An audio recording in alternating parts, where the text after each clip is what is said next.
Nous sommes lundi, nous sommes ravis de vous accueillir et de vous retrouver dans cette émission matinale sur France 3 Normandie. Alors ce matin, nous recevons un grand sportif et aussi un grand voyageur, c'est Romain Bessières. Bonjour Romain. Bonjour. Vous êtes canet et votre discipline, c'est le longboard. En fait, le longboard, c'est une planche à roulettes. Oui, de plus stable, plus rapide et qui va beaucoup plus loin. Alors vous êtes très rapide et vous allez très loin. Vous revenez d'un grand voyage. Oui, entre Bangkok et Hanoï de 1434 km. Sur votre planche. Sur ma planche. Bon, on a les images de ce voyage, on va les voir dans quelques instants. On parle de sport maintenant avec vous, Romain. Alors, quand je dis sport, c'est pas seulement un sport, c'est aussi un mode de vie pour vous. C'est une passion, c'est un mélange de photos et de voyage et de skate. Et de skate. Alors vous dites skate, vous dites longboard, c'est quoi la différence? Longboard et skate, c'est plus ou moins pareil, c'est juste une variante de la famille. C'est ça, parce que le skateboard, ça existe depuis 30 ou 40 ans déjà. Ouais, même quasiment 60. 60 ans déjà? Ah oui. Et est apparu, il y a quelques années, une planche plus longue? En fait, c'est apparu en même temps, c'est juste le fait qu'il y en a un qui a été plus médiatisé que l'autre. Voilà, alors vous, c'est le longboard. Vous avez commencé quand à monter sur une planche à roulettes? J'ai demandé mon premier skate à 3 ans, j'ai eu mon premier à 4 ans, et j'ai vraiment commencé à 10 ans. Commencer, c'est-à-dire À faire des petites distances pour essayer à faire de la descente à l'époque. Voilà, Et parce puis, que vous, votre truc, c'est plus la distance et la vitesse. C'est moins le skatepark et les figures. Exactement. En fait, j'ai commencé la distance pour faire de la descente. Comme il fallait que je me déplace sur les spots, j'y allais en skate. Voilà, c'est un mode de transport, donc, et vous venez de faire un long voyage. Alors, c'est pas le premier, mais vous étiez où dernièrement? Entre Bangkok et Hanoï, un voyage de 1434 km, sous le soleil. Donc, c'était vos vacances, c'est ça? C'était mes vacances. À Voilà. chaque vacances, je pars sur le skate. Bon, vous emmenez donc la planche, et vous vous déplacez dans le pays. On voit les images. Alors, vous n'étiez pas tout seul? Je suis accompagné avec ma copine qui est brésilienne, rencontrée lors d'un voyage. Ah bah d'accord. Alors, votre amie, elle n'est pas sur une planche à roulettes, elle, hein, Non, je vous à assure. part de temps en temps, elle a fait 20 km pour se rendre compte. Mais sinon, non, elle est à vélo. Alors, vous vous déplacez, on vous voit sur la planche. C'est un moyen de transport rapide? Oui, quand même. En descente, on atteint facilement les 70 km/h. Ça veut dire qu'entre le vélo et la planche, vous étiez à vitesse équivalente, quoi. Ouais, plus ou Il moins. n'y en a pas un qui a attendu l'autre. Non, non. Et quand vous vous déplacez sur une planche, dans des pays lointains, comme ça, qu'est-ce que ça vous apporte? La rencontre avec les gens est plus facile. Les gens, par curiosité, viennent vous voir et vous demander comment ça se passe, d'où on vient et autres. Donc c'est vraiment... Il y a plus de partage que je trouve qu'avec un vélo. Oui, c'est Là, ça. on s'en rendait compte avec Maria. Les gens, ils venaient plus vers moi parce que j'étais sur le skate, ils me faisaient des coucous. Et c'est ça, vous attirez l'attention, en fait. Ouais, ouais. Et, Mais surtout que ça doit être compliqué parce que Bangkok, Hanoï, au niveau de la circulation, c'est assez dense quand même. Déjà, moi, déjà en tuk-tuk, j'ai un peu la trouille, mais alors en skate, ça donnait quoi? Bah, ça donnait, des fois, je m'accrochais au tuk-tuk, justement. Ouais. Et puis, plus en sortie de ville où les gens, ils sont cul à cul.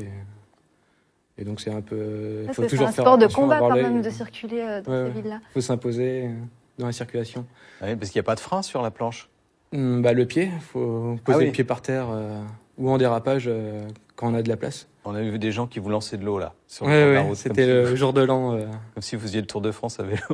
Est-ce que vous avez eu vous êtes tombé pendant ce voyage? Juste une fois, Des accidents parce que c'était une descente boueuse et humide. Ouais. Donc, Non, mais sinon, j'ai un peu tenté vous le diable. maîtrisez, hein, on peut dire que vous maîtrisez quand même. J'essaie.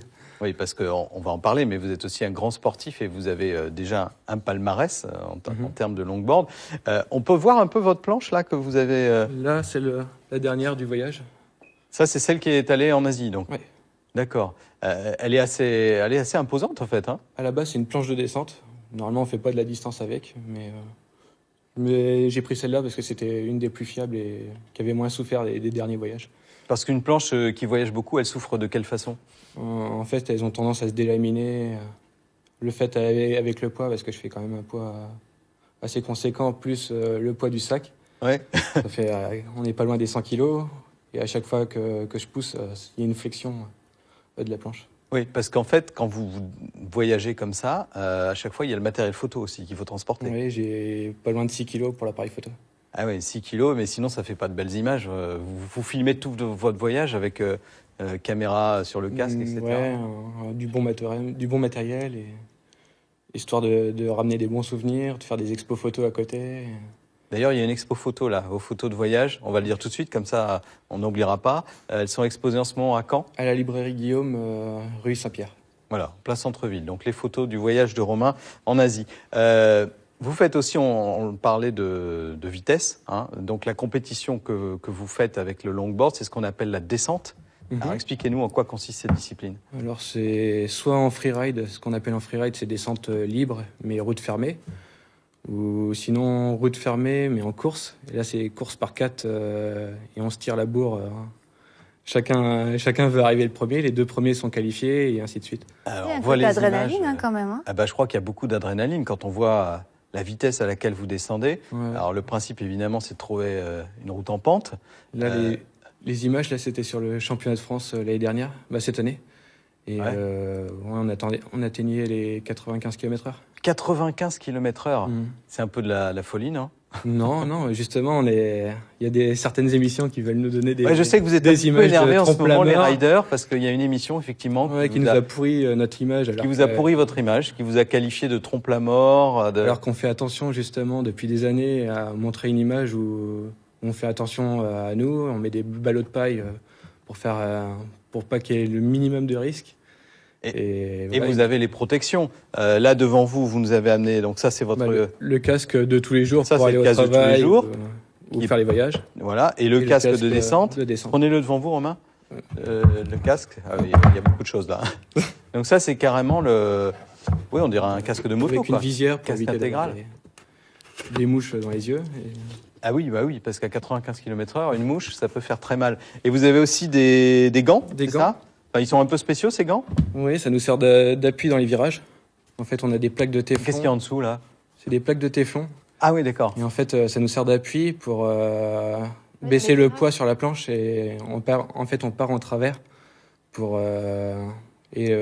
toute la force se fait sur les roues et donc on use des roues et ça nous freine Oui, c'est ça, parce que... aussi vite qu'un vélo parce qu'on a l'impression que c'est dangereux, mais non. Non, mais en même temps, vous êtes entier, là. Vous êtes, Oui, voilà, exactement. Voilà, ça fait longtemps que vous pratiquez. Vous avez eu un titre de... Vice-champion de France Vice-champion de France. en 2015. Voilà. Et là, vous allez refaire des compétitions. Donc, il va y avoir la descente qu'on vient de voir. Ce sera en septembre. Et Ouais. vous faites une autre type d'épreuve. Alors là, c'est l'endurance. L'endurance. Et vous allez faire une course Les bientôt. 24 heures du Mans, mais par équipe cette fois-ci, parce que j'ai déjà fait en solo. Les 24 heures du Mans, c'est-à-dire pendant 24 heures, vous On tournez... fait des relais sur 24 heures. Ah oui. Et on parcourt combien de kilomètres en 24 heures, comme ça? En solo, on dépasse maintenant les 500 km pour le plus fort, parce que tout le monde n'y arrive pas. C'est énorme quand même, 500 km comme ça à tourner sur le circuit, sur le vrai Et circuit quel des plaisir 24 ça heures. vous procure? C'est plus le dépassement de soi-même et le partage avec les copains qui font aussi le même sport. Ouais, c'est ça, hein, c'est une communauté en fait. Hein. Ouais. Même en descente, il y a une bonne communauté. On est 150 à se retrouver régulièrement sur tous les freerides partout en France. Ouais, c'est toujours les mêmes en fait qu'on croise. Ouais. Vous parlez des copains justement, on va préciser que vous faites partie d'une association cannaise qui s'appelle Les riders d'asphalte survoltés. les Riders d'Asphalte Survolté. Ouais, il fallait le trouver ce nom-là. programme. Les RAS, qui a une page Facebook, donc Riders d'Asphalte Survolté sur Facebook. Et puis pour suivre les aventures de Romain Bessières, alors vous avez le site internet, la page Facebook. Tout au même nom, Globe Skater en un seul mot. Globe Skater, c'est vous, Ouais, qu'on comme- voit sur le t-shirt. Comme Globe Trotter, mais sur un skate. Instagram, chaîne YouTube, et puis donc vos photos exposées en ce moment à la librairie Guillaume de Caen. On va faire une petite pause. Je ne sais pas quels sont les exercices que vous faites pour rester souple, Romain. Pas grand-chose. Pas grand-chose. Malheureusement. Ouais, mais vous êtes jeune, c'est pour ça. Mais bon, après, avec l'âge, il faut penser à s'étirer un petit peu. C'est ce qu'on va